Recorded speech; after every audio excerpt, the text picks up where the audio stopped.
So I wanted to do something different today. I want to discuss the patch that came out on October 5th. You'll notice when you go to your game that you've got these big updates for patch 1.03 and 1.02, but they're showing this as a minor patch, 1.03.1. But when we click into that, you'll see that the notes there are just as big as any other update. So I want to talk a bit about it now.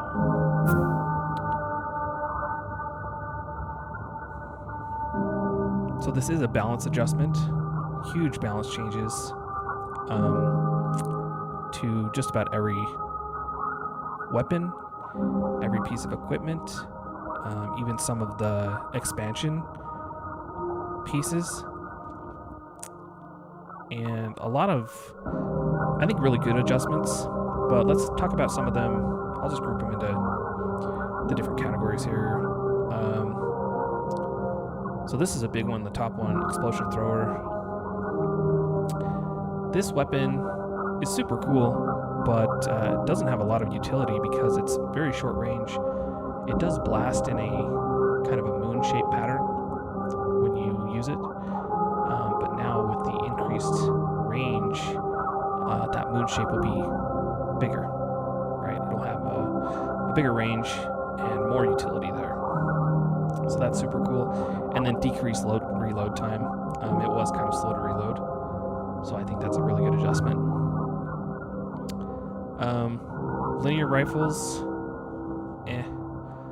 these are fine.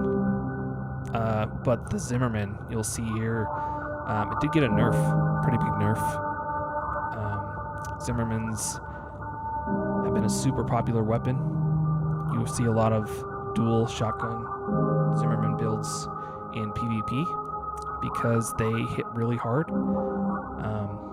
They don't give you an alert when they're fired, so there's not really time to dodge. They do have a close to medium range, so you'll see them ricochet in PvP if you're not close enough to your opponent. But here, we're seeing a decrease in the attack power, which I think will change the PvP playing field. I don't think we'll see as many dual Zimmerman builds anymore, because there are other weapons that now are able to compete for that, second-hand slot. So moving on, some minor buffs to these handguns.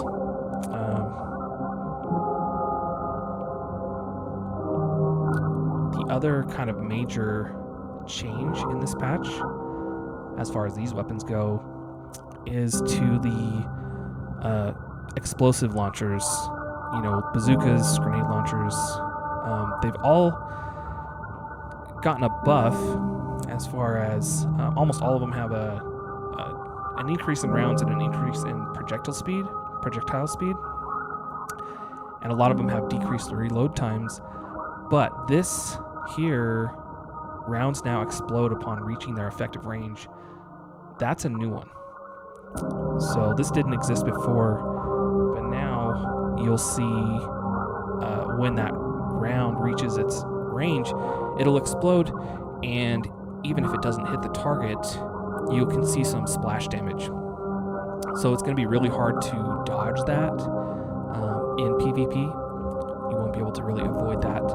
If your opponent is close to on target, you'll still get some damage there. Pretty cool change. Aside from like the Songbirds, you wouldn't see a lot of different grenade launchers in PvP, so this may change that. Especially since the Songbird actually got a nerf here as well, but I'll get to that in a minute.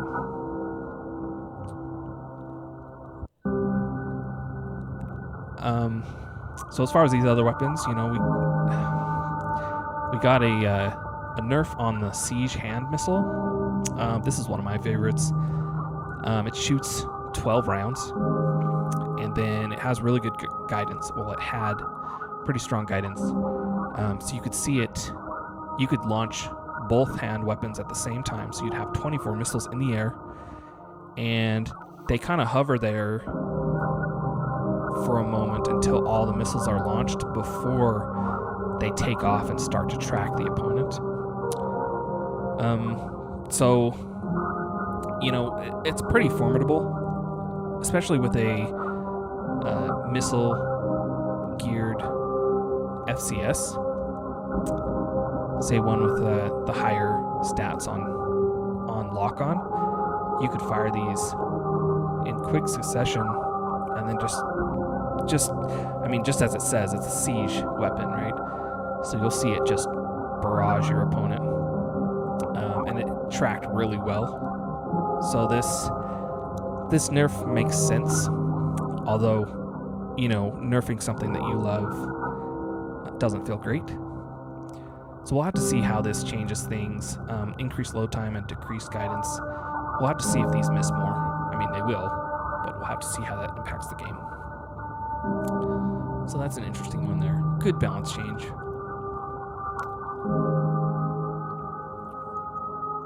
The other nerf here, this is going to be super noticeable to a lot of players. Songbirds are super popular, especially dual songbird builds. They hit really hard. They fire 2 rounds per shot. And they do high attack power, high impact. So popular against bosses, popular in, PvE when you're just playing the campaigns, but also super popular in PvP.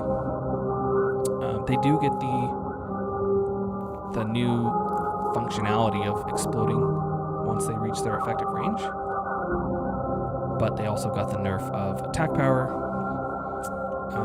They still fire the same amount of rounds, so that's fine, but it'll be interesting to see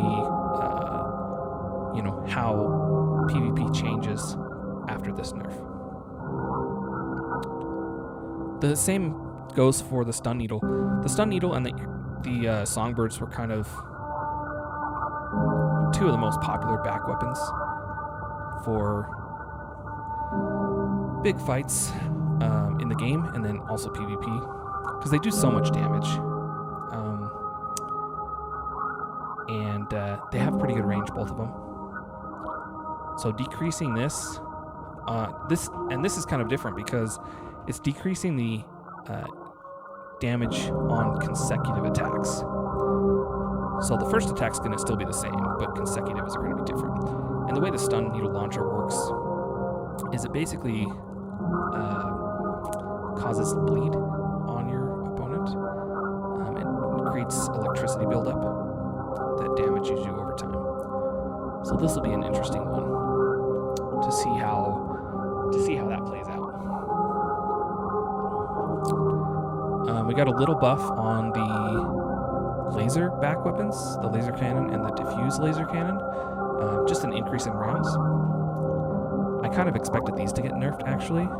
These are one of my favorites here, the LCS, the 60 LCS. And we didn't get a nerf there, so that's kind of cool. I don't see them used very much, but when you have dual back lasers like this, they fire very quickly and do a lot of damage, a lot of stagger, and now with increased rounds, that's going to be kind of cool. So we'll see how that goes.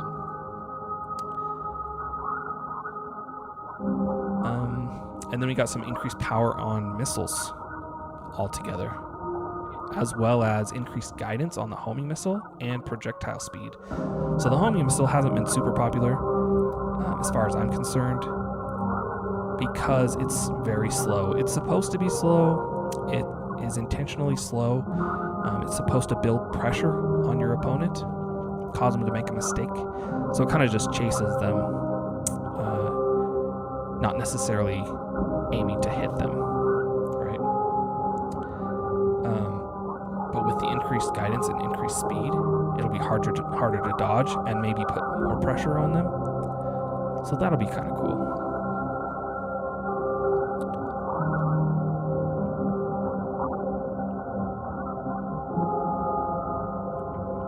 And then this is an interesting one too. Increased power on the orbits. I've seen the laser orbits used super effectively in PvP. They can really just pummel your opponent while they're out, and then they have to recharge, right? And they can actually also be charged up, so they'll do even more damage. So it'll be interesting to see how things work with the increased attack power. And I mean, this is a buff across the board. So attack power, range, effective range, and projectile speed, that's a huge buff. So that one specifically, it'll be interesting to see how that works out. So moving on to other frame parts.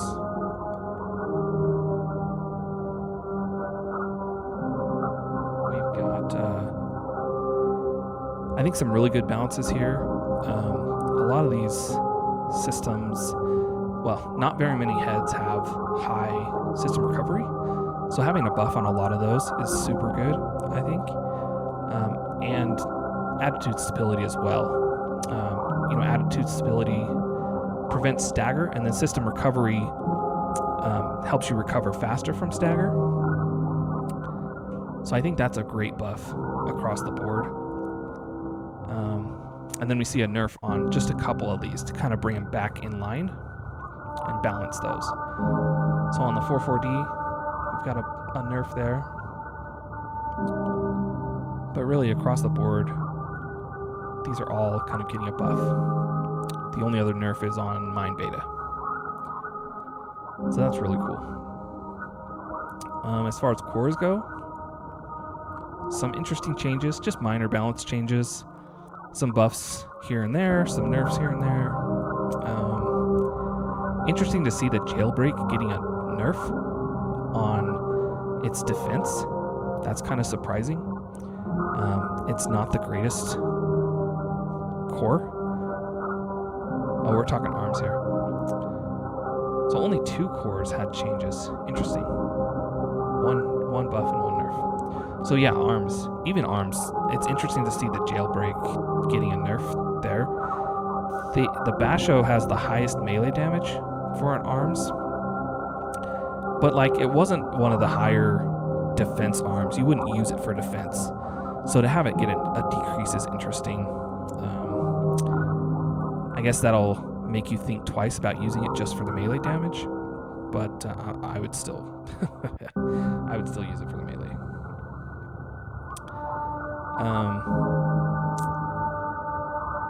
Some cool changes here though. Increase in recoil control.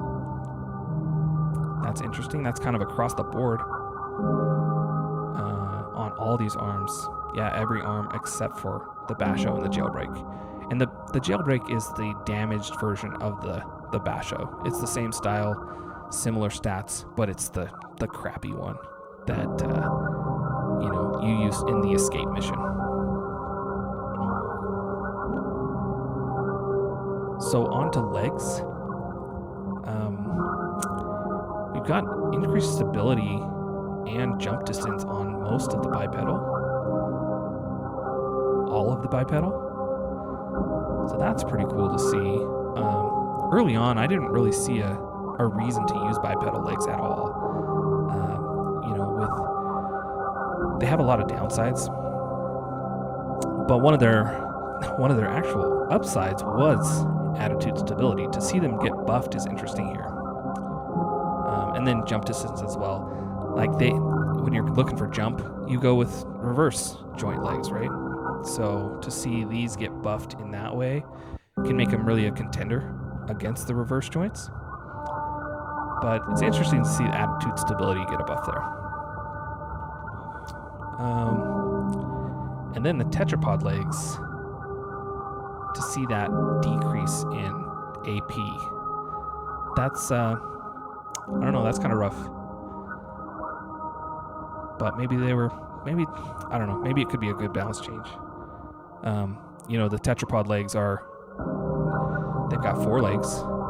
They have a lot of advantages, and they are similar to the tank legs without the disadvantages of tank legs. So maybe that balance change makes sense there. But We'll see. And then the reverse joint. So one of the downsides of the reverse joint legs is attitude stability. They have the highest jump out of any leg, the highest jump distance. They have the highest kick power and the highest kick range, actually. So a lot of pluses, a lot of upsides on the reverse joints, but one of the major downsides is the attitude stability is low. So here, getting that buff will be interesting.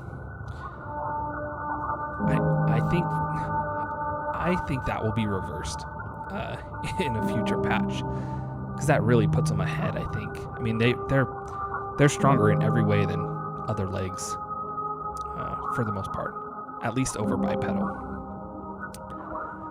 So to take away the one disadvantage they have, that's interesting change. And then to nerf the tank. That's the only buff, or the only change we have here, is to nerf this tank defense and attitude stability. So, interesting. So now to the inner parts. Mostly buffs across the board. Nothing crazy here on boosters. Just got a buff on all the upward thrusts. 10 of the boosters, which might be all of them. So that's interesting. And then on the FCS, decreased close range assist. I don't know how I feel about that. There aren't a lot of FCSs with really high close range assist. There are some balanced ones and some medium strength ones. So I'll have to see. Anyway, then we got a buff on 3 generators. We've got increased capacity, supply recovery, and energy firearm spec. That's super interesting. That's cool. There are a lot of generators in the game, and depending on how you play, there aren't a lot of viable options. So if you play heavy, you're basically going to go with one of 3 generators. You're going to go with either of the coral, or late game, you're going to go with just the higher output coral generator, or the super high output standard generator, which you can get pretty early on in the game. But none of the other generators really give you enough output for that. So this may make these viable for heavy builds. So that could be cool.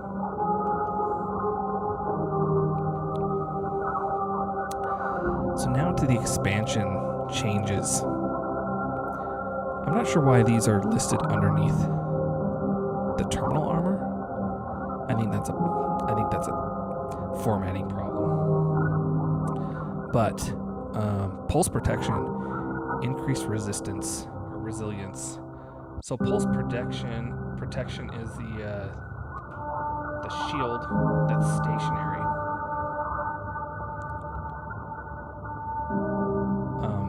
I don't see that used a ton.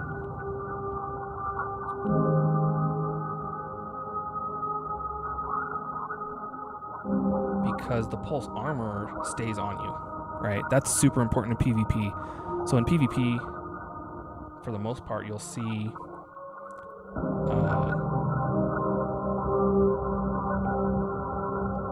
pulse armor, or you'll see assault armor, or occasionally you'll see terminal armor. Terminal armor just gives you, one last chance. So if you're neck and neck with an opponent, terminal armor could be the edge. Pulse armor, you see a lot in PvP because it does protect you quite a bit, and it lasts a good amount of time. And you'll see people spin that up and, take a break from their opponent. But you'll also see opponents run away too, because if they don't have a shield, it's interesting. There's no defense against it except popping your own pulse armor. So you see that a lot in PvP. So timing is a huge thing there for pulse armor. But you don't see a lot of pulse protection. The other one you see in PvP is attack armor, assault armor. and you'll see that a lot. It does a huge amount of damage to opponents, good amount of stagger, so you'll see that. But for the most part, I personally see pulse armor the most. So the caveat with pulse protection is you have to stay in it. So it'll be something. Maybe we'll see more of that if it does protect you more. But I don't think so, personally. Anyway, terminal armor, increased duration. So maybe that will give you 2 extra hits instead of 1. You know, once that pops, maybe you've got a last chance plus there. So that could be interesting. That's one of my go-tos is terminal armor. But in PvP, you don't see it a lot. So these other changes are kind of broad changes about groups of things, not necessarily a specific piece of equipment.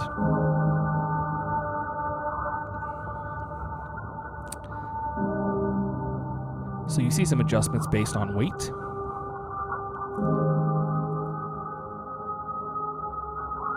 So heavier builds versus lighter builds.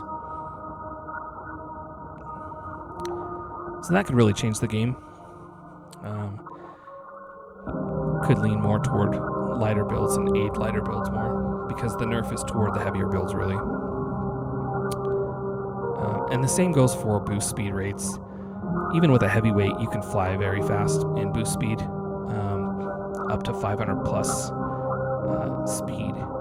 So maybe we'll see a decrease there. This is really, these both are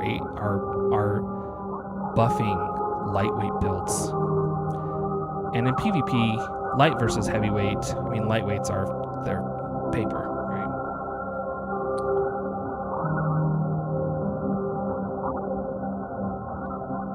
So this might change that. We might see more light builds and more competitive light builds if heavyweights, you know,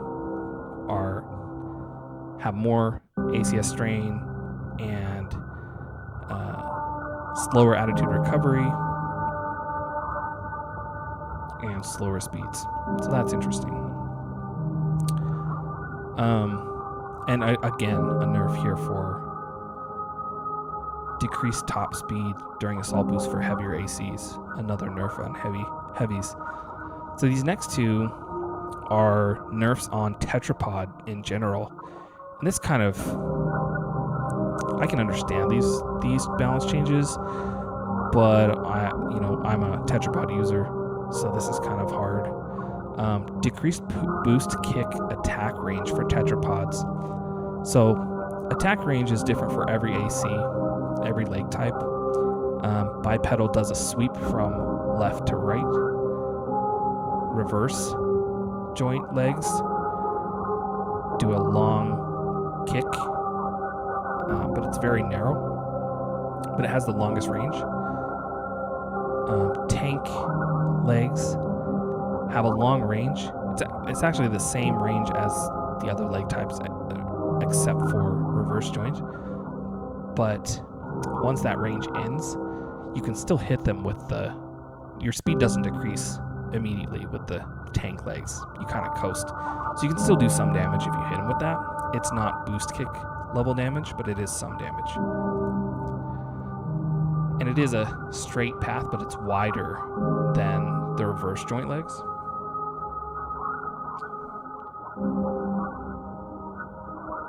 So Tetrapod legs really did have the advantage here, because the way their kick works is it's a circular kick. So that means you can catch enemies behind or to either side of you or in front of you when you boost kick. So decreasing that range makes sense. The range was the same as like the bipedal legs in its sweep. The range was the same, but it was a full circle kick versus just a sweep.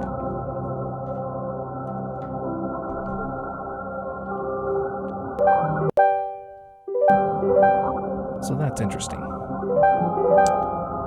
And then also the hovering yin consumption. It was basically unlimited with tetrapods. You could hover almost forever. It was such a slow drain. So, users would tend to cancel the hover versus ever running out. So we'll see how that changes things. But this isn't a PvP change, really. You don't see people hovering in PvP. That's just not a normal thing. This will be a PvE standard campaign type change. But even then, missions like the Wall Climber, you'll see hover, like you would use hover to take out like the artillery at the back wall, or the Swinburne mission, you'd see a lot of hover, or it was super useful to hover there, taking out the camera MTs. But other than that, I don't know, not a huge utility, and definitely not an in-game thing, not a PvP thing. So I don't think that's going to impact PvP at all. These other ones, not huge changes. Decrease impact when colliding with enemies. So when you don't do a kick but you just run into them, that's interesting. It's interesting that the developers thought about that. I haven't seen that as a problem, but it's interesting that they made an adjustment there. Like, there were a lot of people running into others in Assault Boost, but I don't know. I don't really see that. This is a really interesting one, though. Decreased impact dealt by boost kick from all leg types except reverse joint. Reverse joint, every leg has a base damage. Reverse joint legs had almost a 30% increase compared to other legs. They already had higher base damage. So now we're reducing that damage on all legs except reverse joint. So they're going to have even bigger of an edge when it comes to boost kick. Still, the boost kick path is kind of hard with reverse joints. The way it works, it made it great for big enemies. Versus like slow tetrapods, Sea Spider, Balteus, those big enemies that can take, that aren't super fast. You could see the reverse joint legs being really good for those. You could get that big kick in, get that higher base damage in. Using the heavier reverse joint legs, you could get your max weight higher to amplify the base damage. But like PvP, if you're versus anything with a little bit of agility, you'd miss. Reverse joint legs, just the pathing and the speed of them, you just miss on your boost kicks. So now they're even more overpowered, but you still have that downside of missing. It would take some definite skill to land in PvP.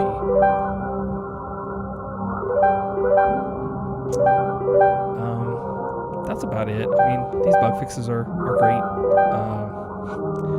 Some of these are kind of funny that they would find these, something only not working when it's on a certain side of you. But yeah, I think the biggest changes are going to be to Songbirds, Zimmermans, and this new added effect, and things like